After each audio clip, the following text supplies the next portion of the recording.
it explains nothing. When it's cornered, it starts bargaining. For the first time since the officers stood at my desk, the balance shifted. The negotiation was quiet, efficient, and deliberately uneventful. There were no dramatic apologies, no admissions of wrongdoing spoken out loud.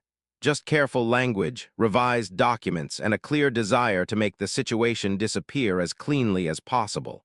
The risk assessment was formally retracted. My internal record was cleared. The settlement terms were confidential.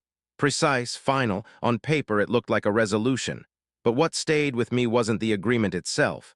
It was what happened immediately afterward. Policies changed. Not gradually, not symbolically, quickly.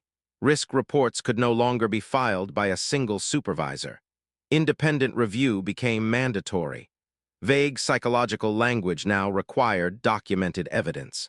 Escalations involving law enforcement needed multiple approvals and written justification. They rewrote the rules because the old ones had failed under scrutiny, not because they suddenly believed in fairness, but because one false narrative hadn't survived being examined line by line. That's when I started thinking about the people who never get that far, the ones who are escorted out and never see the paperwork, the ones who don't know they can request logs or metadata, the ones who assume the company must be right because companies usually sound certain when they act. I thought about how easily language can replace truth when it's wrapped in procedure. How words like risk and precaution can quietly erase years of work without ever making a direct accusation. What happened to me wasn't loud, it wasn't chaotic.